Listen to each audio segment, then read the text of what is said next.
Welcome to the Resilience Report, where each week we share the latest on companies engaging in inspirational solutions for our planet and engage with ecopreneurs and lighthouse leaders disrupting their respective industries in pursuit of better, more resilient business.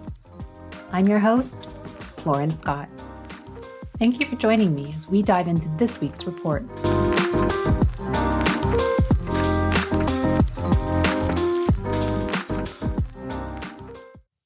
I'm not going to lie, I was completely caught off guard when preparing for this next episode with the beverage company Loop Mission. I initially reached out as a huge fan of their products. For the past couple of years, I've loved their amazing, locally made, healthy juices that actually fight food waste by repurposing the outcasts of the food industry. One of their co-founders promptly wrote back with an enthusiastic, "Why not?" And we were off. But here is where I was surprised. This super accessible, upbeat leader on the other end of my email exchange was actually the sustainability and food and beverage powerhouse, David Cote. Because in doing my research, I quickly found out that not only is David the co-founder and superhero at Loop, he is also the co-founder of Canada's most popular kombucha, Rise. Oh, and he also happens to be on the Quebec version of Dragon's Den, or Shark Tank for my American listeners, Dans l'œil du dragon. So who is David? Often described as hyperactive, David is recognized as a serial entrepreneur almost in spite of himself. This self-taught leader is so enthusiastic about life that he sometimes has a hard time saying no to commitments. After co-founding Rise Kombucha and the organic restaurant chain Crudessence, he embarked on a new circular economy mission, eradicating food waste. That's how he co-founded Loop Mission. Between teaching acroyoga and organizing epic parties in his rare spare time, David has managed to write 7 books on living foods, kombucha, and fermentation, 3 of which have become bestsellers translated into 5 languages. As for Loop, it's a company that comes to the rescue of the food industry's unloved ones, reclaiming food that has been thrown out simply for aesthetic reasons like shape and size. In addition to cold-pressed juices made from imperfect fruits and vegetables, this global leader in the circular economy also offers beer made from bakeries' day-old bread, gin that repurposes potato scraps, soap made from a restaurant chain's cooking oils, and fermented sodas that give a second life to byproducts from the essential oils industry. Since the company's inception in 2016, it will have saved more than 8,000 tons of food, prevented the emissions of over 6,000 tons of greenhouse gases, and saved more than 482 million liters of water. Just a few of Loop's accolades, including being the Canadian food industry leader in terms of the circular economy model, amongst the world's leaders in the fight against food waste, the #1 cold-pressed juice in Quebec and Canada, and amongst the best-selling gins in Quebec. In true David fashion, this is such a fun and inspiring episode. We unpack the staggering scale of food waste in North America, particularly focusing on fruits and veggies. Then we demystify the concept of circularity and sustainability, the meticulous, data-driven planning and hands-on process behind preparing ingredients for the products, their partnership with Costco and why it almost did not happen, and David's research on the most sustainable packaging for Loop. Bonus content: listeners will also gain valuable insights from David's entrepreneurial journey, including what your first step should be when it comes to growing your business. So while this conversation came as a surprise, it is one that made me deepen my fandom that much more for the incredible work of the Loop team. Now get ready for the incomparable David Cote. Well, this next company that we have coming up is one that I came across for the first time a couple of years ago. Much like a lot of our millennial and Gen Z listeners, I'm someone who was trying to find alcohol-free alternatives when going to dinner parties a couple of years ago. And I was tired of drinking water, and even bubbly water with lime in it was getting really boring. And I was trying to find some healthier juices to bring. I came across this incredible brand that was not only locally made, but was really, truly healthy product. Now, when I turned it around on the back, it also said that this company was focused on reducing food waste. So I immediately fell in love. And a couple of years later, here we are with the founder of Loop, David Cote. So David, welcome to the show. Thank you. Really happy to be here. I would love to start off on a very high level, which is to get back to the concept of food waste. Can you help us understand the scope or the scale of food waste, especially when it comes to things like fruits and veggies here in Canada, or you could go as broad as North America as well? Absolutely. It's very straightforward. We throw away, as Canadians, 45% of every produce or fruits and vegetable that will come here, imported, or that will grow internally, right? And that's almost half of it. If we look at food waste in general, like all the food waste, like produce, grains, everything, it's about a third, a little bit more than a third. The most optimistic studies show it's the third, and the most pessimistic studies show it's more than 57%. So it's between a third and more than half of the food that is wasted, depending on which study we're looking at. So it's pretty dramatic. If you agree with me. And produce, we know it's 45%. And before we maybe dive into the concept, because I think a lot of us in sustainability, we tend to throw out terms and assume everybody understands what they are. Could you help us understand this concept of circularity? Absolutely. So I even didn't know what circular economy was when I started my project. When I started Loop Mission, it was called Loop Juices. It was just common sense to take something that's wasted and retransform it and making sure that it's not being wasted. And then I realized after it was called circular economy, and a teacher in NYU called us and said, "Hey, you're the leaders in circular economy." And I was like, "What is circular economy?" And my wife was like, "Come on, David, I'm getting that phone. I'm going to talk to her." But so circular economy is very simple. It's the idea that waste shouldn't exist. And it's the creation of value and looking at everything that's being wasted and trying to find a way that it comes back into the cycle. So it's creating value with waste, with something that used to be waste.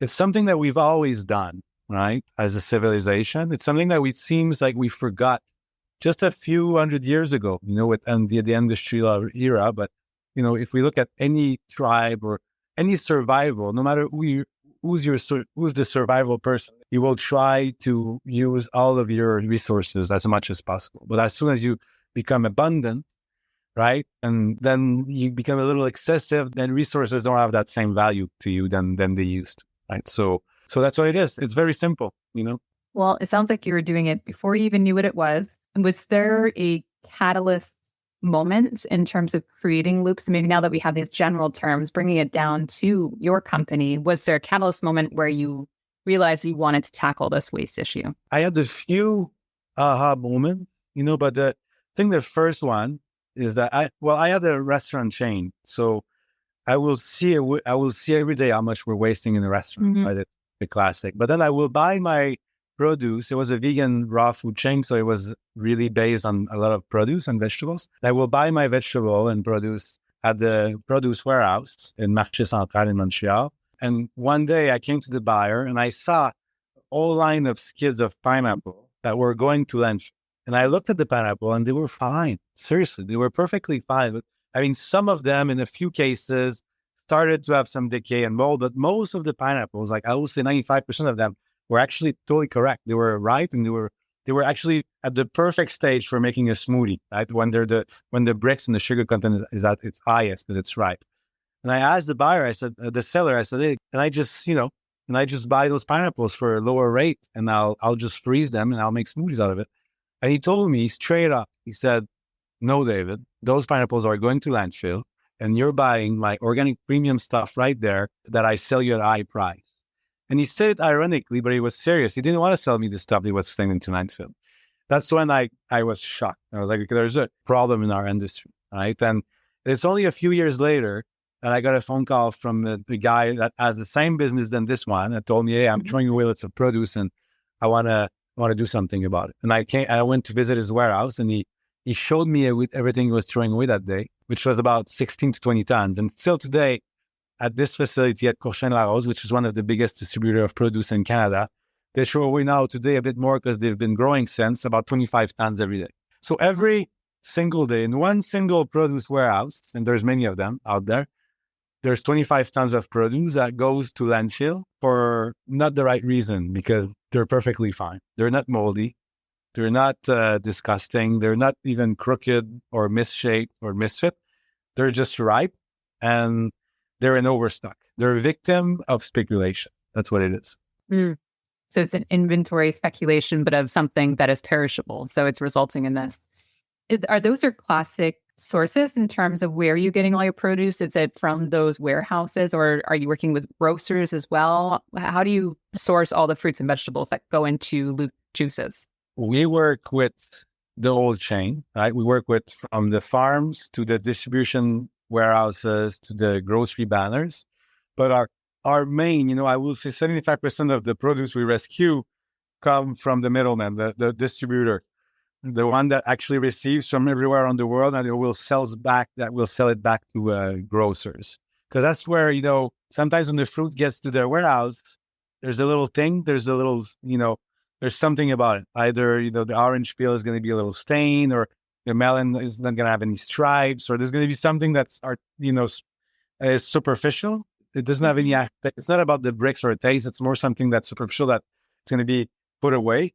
And then there's going to be what's staying in the warehouse that will actually get ripen. That will ripen the warehouse. And when these guys sell a produce that it's already ripe, it's too late, right? Because when your customers are like Metro and Sobeys and Loblaws or Costco and Walmart, those customers, they want something that will last, that has time to go to their warehouse, that has time to go to be redistributed to all of their single stores, that has time to be put in the back store, that will then be put on the front shelf, that the consumers can take the time to touch and feel and then bring it on.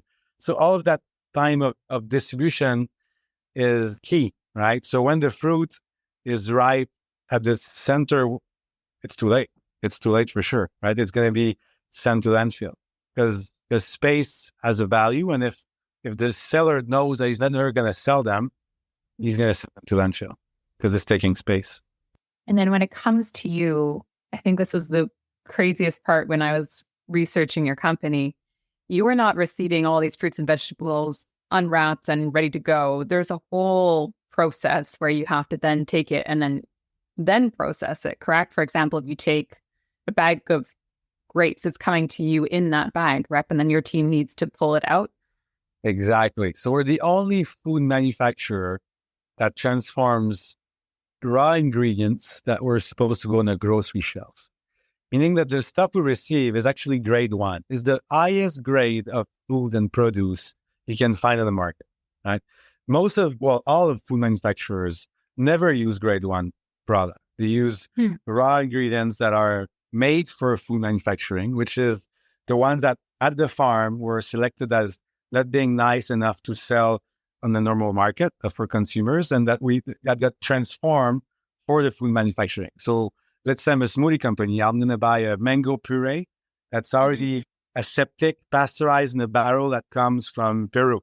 I'm going to buy strawberry puree or juice that comes from China, and I'm going to assemble this and make a smoothie out of it. I'm going to buy aseptic banana that's already been peeled and squashed. We buy bananas that were going on a shelf. We're going to peel them.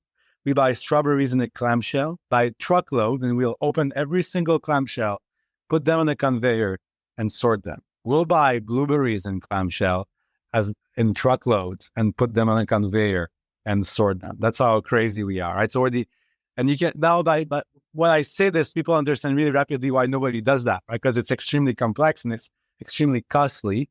But we needed to do it because nobody was doing it, right? And before Loop existed, all of these produce had to go to landfill for the simple reason that they were all packaged, right? Nobody's going to have time or mostly the money to sort out the plastic and the cardboard from a box of blueberries to have a good environmental conscience to send it to compost because it's way too costly. And the margins in the food industries are one of the smallest margins in every industry.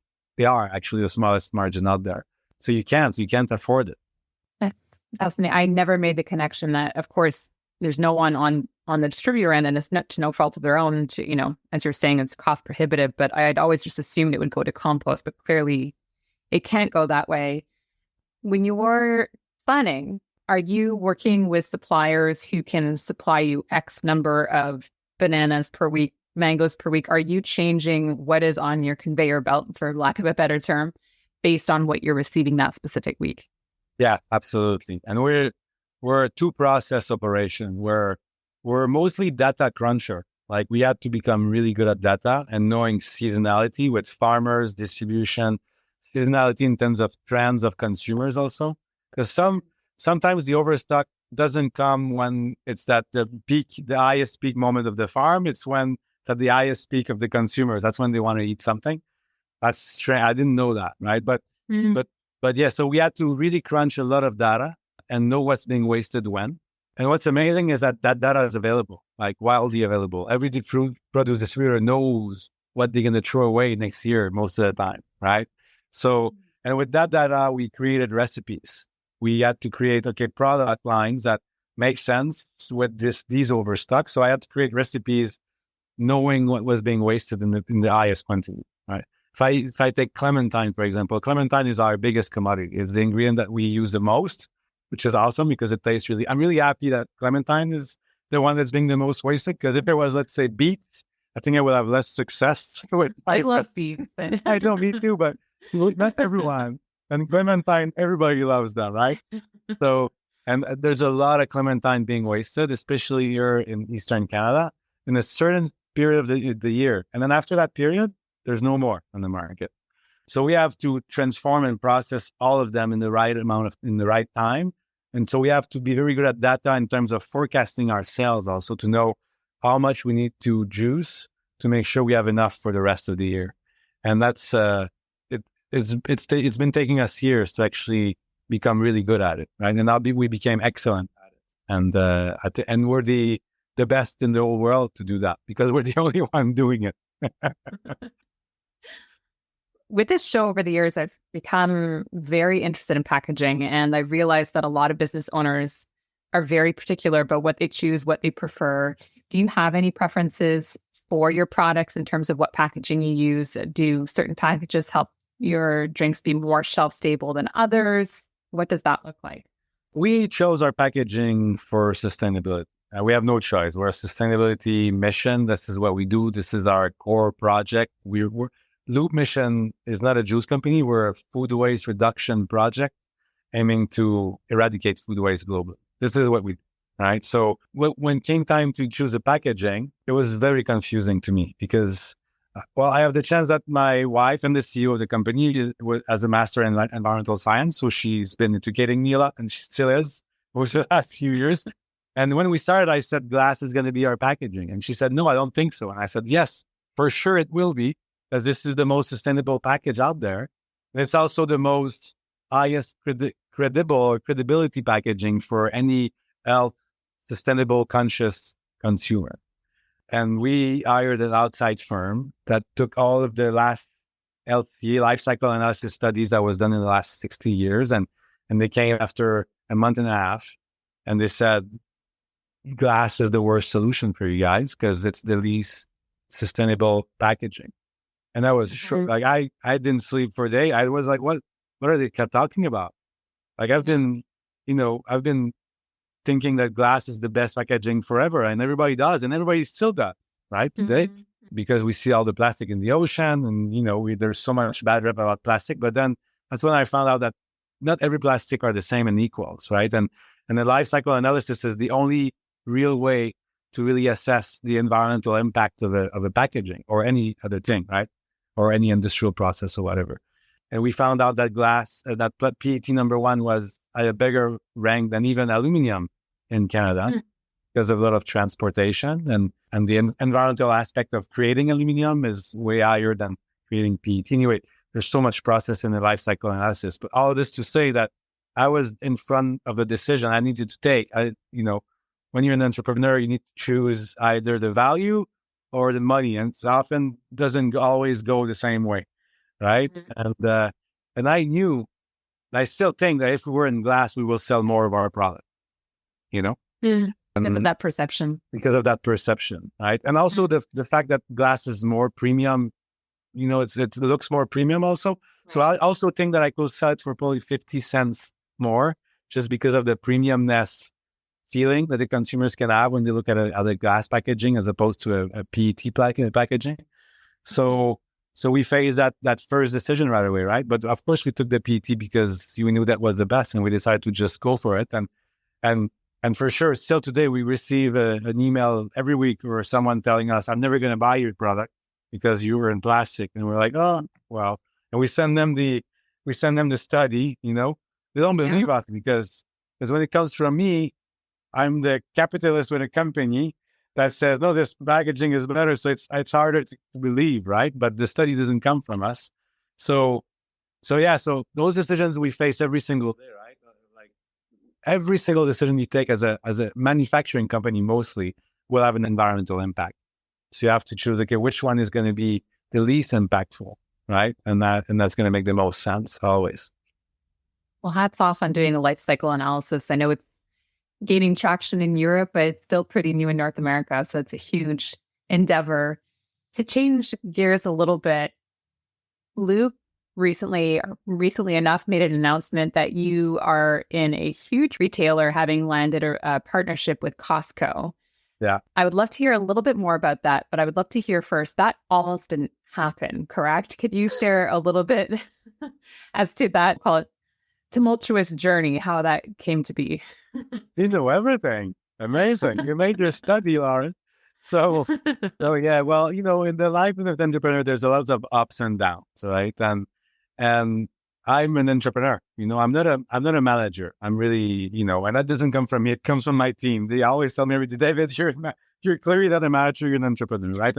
And the entrepreneur often puts the bull in front of the chariot. I'm not sure if that's an English expression. It's in the horse before the cart. Exactly. Yeah. So I go fast, right? And when I'm passionate, so when I have an idea, I go for it, right? And I used to in the past not necessarily overpromise, but kind of take leaps of faith, right? And I'm very optimistic as a person, right? And I'm very optimistic. So when we open our new facility in Boisbriand, north of Montreal, you know, even if it's my fourth factory, I still were so naive that I thought that the day I will open, all the machines will work. And it's not how it works in manufacturing. It's really not how it works. But I still thought that this time it will be the right one, right?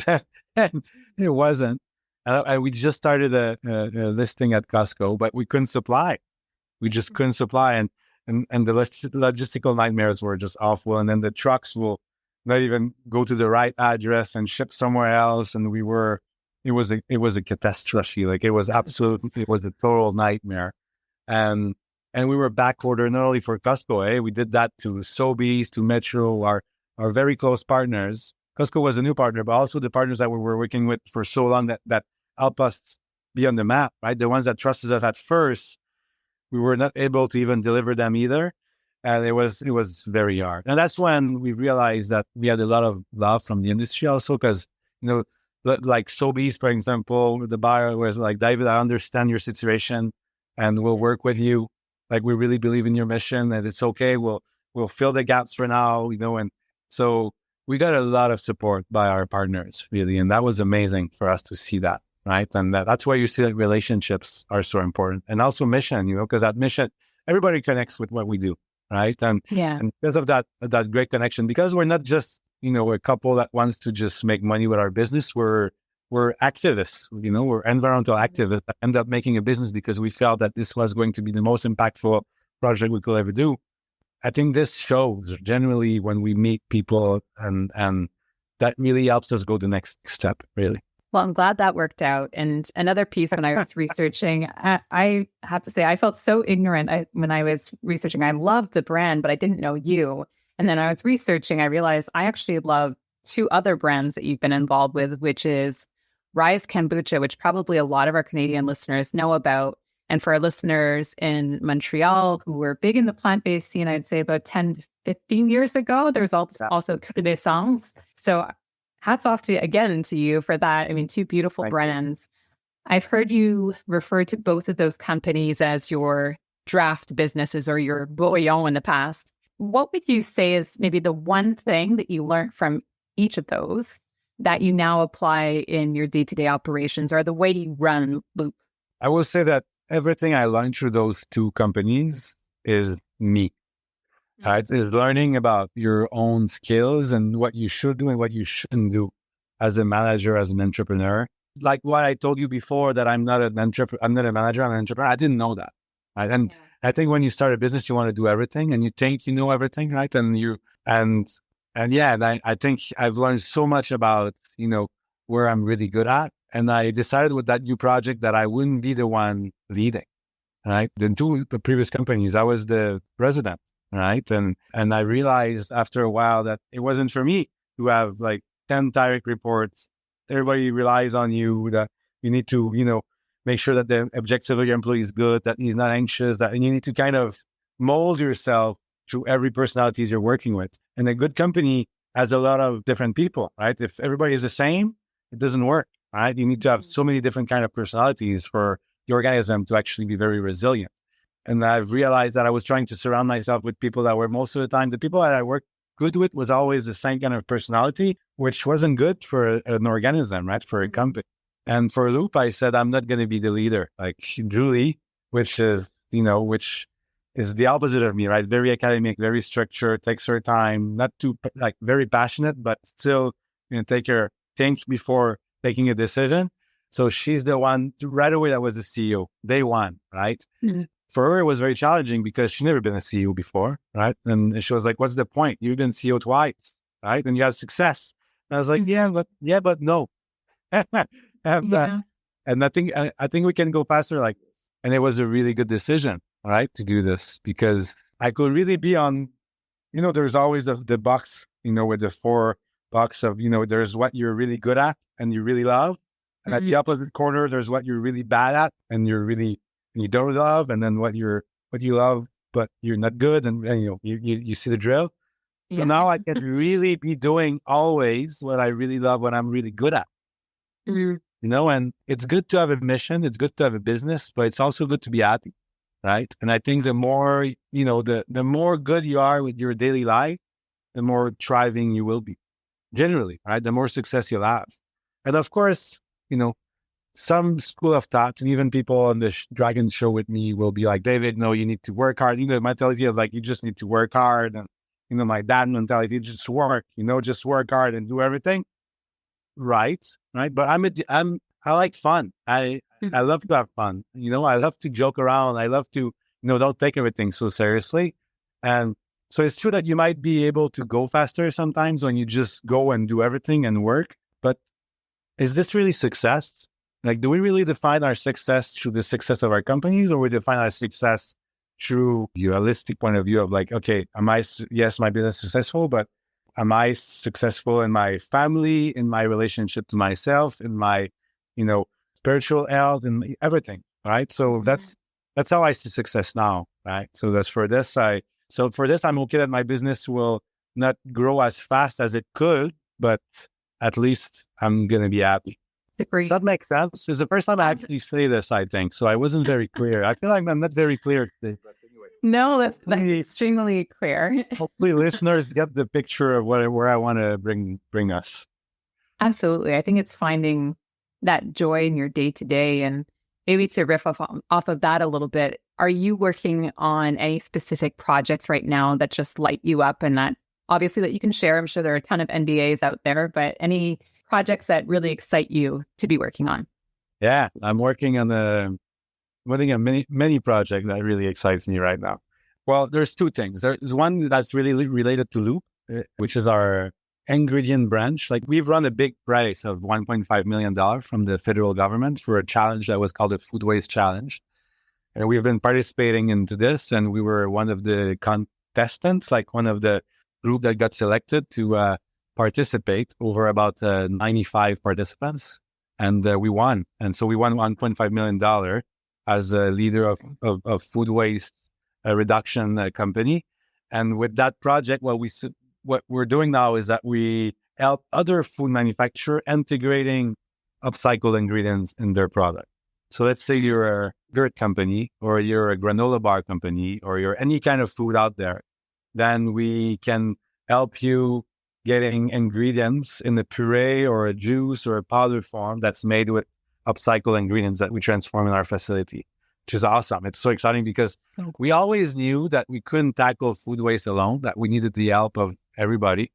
And by doing this, we can actually harness the power and volume of the whole food industry and put a little bit of upcycle strawberries and this yogurt there, and then that beer, and then that lemonade there that we don't make, that other brands make, right? So that's one of the projects I'm working on. To be honest, I'm about 85% of my time at Loop is on that now and developing this. And it's kind of a startup, so I'm excited about it.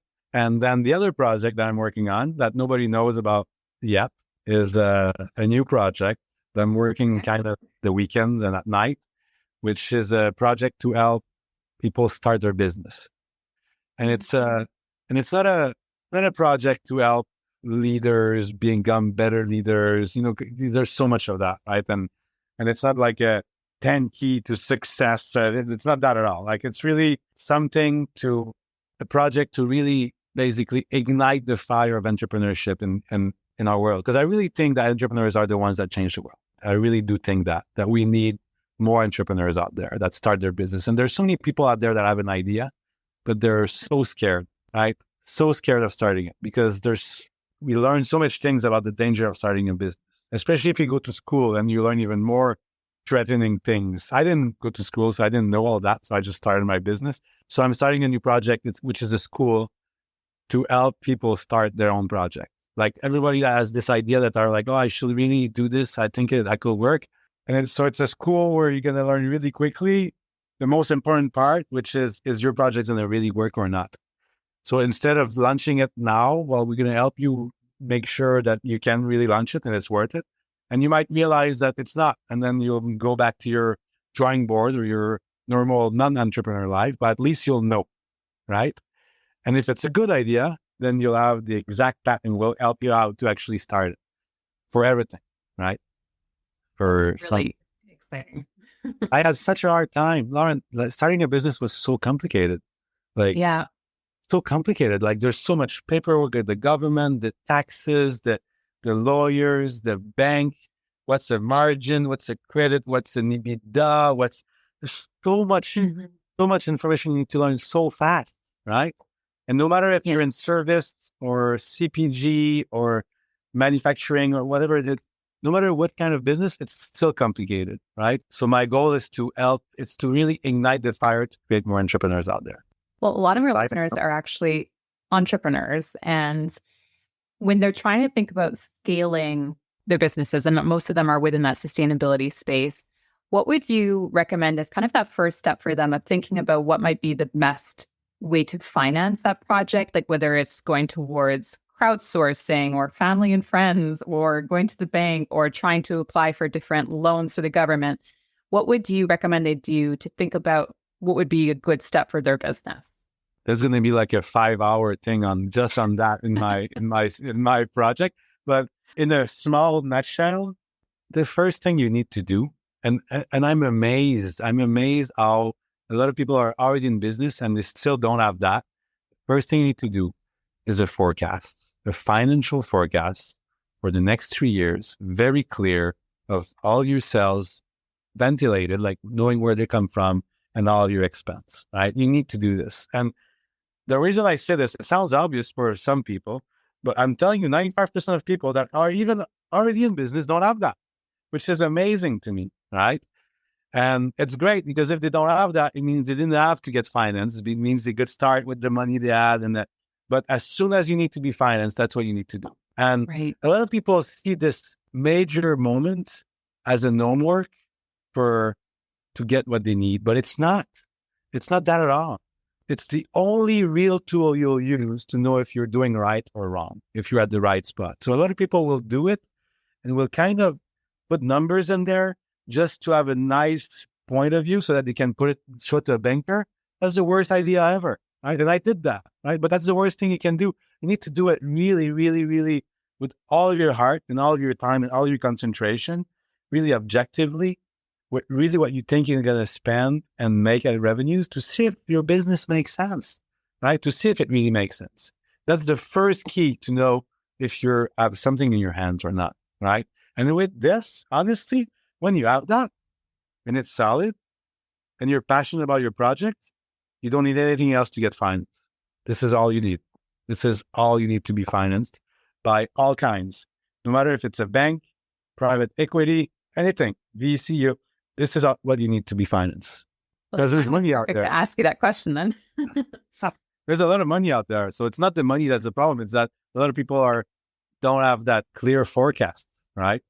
I've definitely witnessed that in seeing certain businesses for sure. It seems like that extra level of homework, if you will. But I think it's a great tip. You're clearly passionate about this new school, about your business.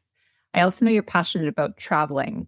What are your thoughts on the role of travel when it comes to making us more responsible business leaders? Do you think that there is a direct connection between traveling and adopting a more sustainable mindset?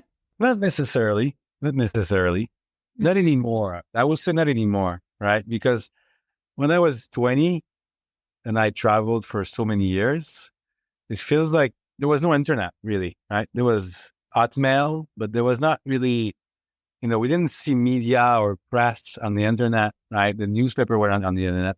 There was not even Facebook when I was 20, right? So we didn't have access to what was going on globally, really, right? And now we have access to that. So I'm not sure that you need absolutely to travel to have this sustainability mind, or I'm not sure if that's the question, but yeah. But for sure, though, traveling will bring you the resilience, Traveling will bring you, well, it depends where you travel again. But the kinds of travel that I did where I hiked for many months, or when I went to, Central America with no money, or where, that's where you really learn to all the skills to survive, really, to get out of potential danger, or to communicate with people that don't have your same way of communicating, that's when you learn the real resilience, right? And witnessing other people's resilience, and witnessing mostly happiness through something else than I will say materialistic possession. Does that make sense? Mm-hmm.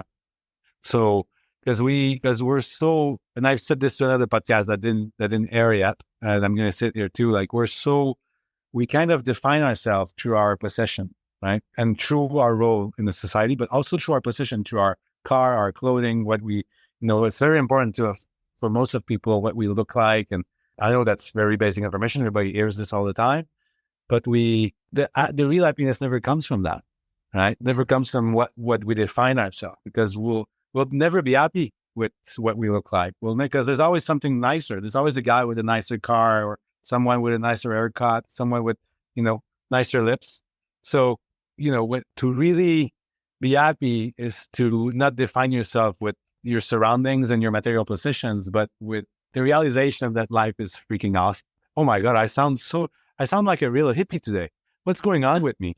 Well, it might resonate really well with our listeners at the Resilience Report. So I think that's spent great. Too much time off work in Italy with my kids, and I was like, "Oh, it's beautiful." So now I'm all like, "I'm kumbaya today." Well, you mentioned it at the top as well, and I think this is probably the question I'm the most excited to ask you. As you refer to yourself as an activist, and I think I really identify with that, and especially you've mentioned in the previous interviews that you said that you felt as an activist who's super passionate about the environment, that you felt the way you're going to affect the most change was through business. And that's definitely the angle that I come at this. I've started in more the grassroots space and now work in very much corporate America because I really believe that. But I would love just to hear a little bit more about that from you. You mean how business is what changed the world? That's basically... Well, yeah. And how, as an activist, you found that you can really have a big impact by having a business presence versus perhaps going and protesting, which has its role as well, but then being part of the system, if you will, by having a little bit more of an impact that way. Yeah, absolutely.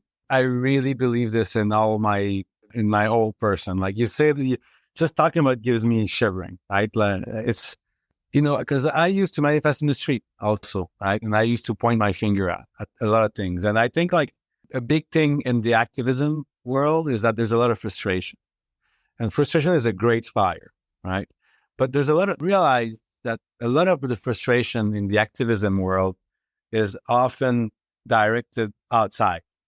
It's often that frustration, we're going to point our fingers, right? And we're going to try to get a petition, which is it's a good thing, right? To change the government instance and everything. And we'll point our fingers and say, this is wrong, this shall change, this is wrong, we shall change.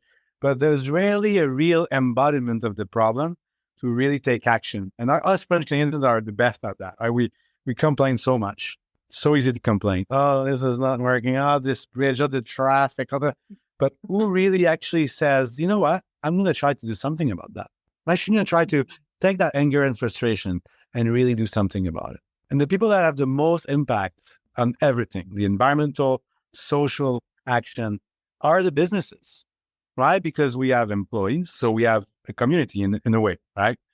And the more we grow, the more that community grows internally. And there's a small community of employees in the team. There's also our consumers that are followers also, right? And we have financial power, right? Because we buy a lot. We create jobs. We pay taxes, right? And the people that the government listens really is not citizens, is the businesses, right? Mm-hmm. That's why the citizens are always like, why did you accept this for that business? Well, it's because that business makes a lot of money and pay taxes, right? Mm-hmm. More than the citizens altogether, right? So because of that, we have so much power, right? I've met way more ministers in this office in my factory. At least 7 came here and visit our factory that I met in my activism role when I wasn't having a business, right? Yeah. And I've talked about new policies and ideas that I have to change the world. Why did they come here? Not because I'm an activist. No, because I have a business that employs people, that has an impact on the world, and they want to see how they can help, right? Mm-hmm. Economy and capitalism is the engine we roll on. This is it. That's the engine. We're nothing else. We live in a capitalistic world. That's the engine we roll on. And we can actually harness that engine to the service of environmental issues and social issues for sure. Everything can be profitable. Most of the time when the project is environmentally friendly or more friendly or socially more friendly, it's usually more financially interesting also. Most of the time it goes hand in hand. That's what people don't understand yet, right? Is that it goes together because it makes more sense, right? Circular economy makes so much sense. We give money to people that used to lose money sending stuff to landfill, right? We reduce greenhouse gas emission by taking those things. We sort the plastics and the cardboard and sell it back. I don't give it. I sell it back to people that come and pick it up in my factory, right? Because there's a value to it because it's been sorted out, right? I sell those juices and I help banners and other groceries to make a better profit by selling a sustainable product. So they also help sustainability by selling my product. Like, it makes so much sense, right? Yeah. So you can tell I'm passionate about that, I guess. I love it. Well, I feel like we could go on. I have so many questions for you, but I want to be respectful of your time. If our listeners want to learn more about Loop and you, where would you recommend they go check out? You said that exactly at the same time that I got a text from Julie saying, who's going to daycare today? It's the perfect timing for it. She texted me on the side. That's why I'm rapping. So every social media out there, we're there, loopmission.com on Instagram or Facebook, of course. But yeah, ideally, you'll see us in the grocery store, and consumers and listeners out there, when you'll see our product on the shelves, remember that you can buy a product that will feed your personal needs of drinking a good juice, or you can also buy another product that will also fulfill those needs, but will also fulfill a greater need to have a social impact, right? Which is not an individual need, but it's a community need that we have. I'm not sure if I'm clear, but that's the message out there. Absolutely. And we like to end every episode with the same question, which is, what do you think it will take for businesses and leaders to be resilient going forward?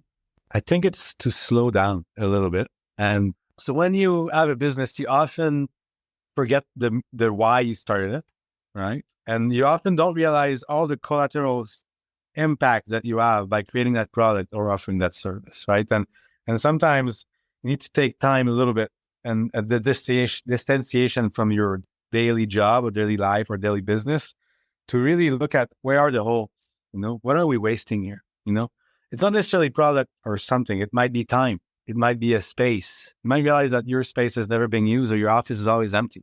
Is there a next door neighbor that can actually use it and spend less money on it, right? Is there a time from someone that I realize maybe you could save by doing something else? Like the circular economy is in everything. Circularity is in everything, right? So it's to take time to look at all that waste. That's not only material, and to try to use it at its most, really, which is what we've always done as a civilization. We just forgot about it. Well, thank you so much. It has been so great talking to you. I'm sure everyone's going to go look for the product. They're not already consuming it like myself for the past couple of years. But thank you, David. This has been great. My pleasure. It was awesome. I hope that you've enjoyed this week's edition of the Resilience Report. If you would like to hear and see more, be sure to check out @The Resilience Report on YouTube, Instagram, and LinkedIn. Until we connect again, remember, even on the darkest of days, we all have the opportunity to be a lighthouse for others as we collectively pursue better, more resilient business.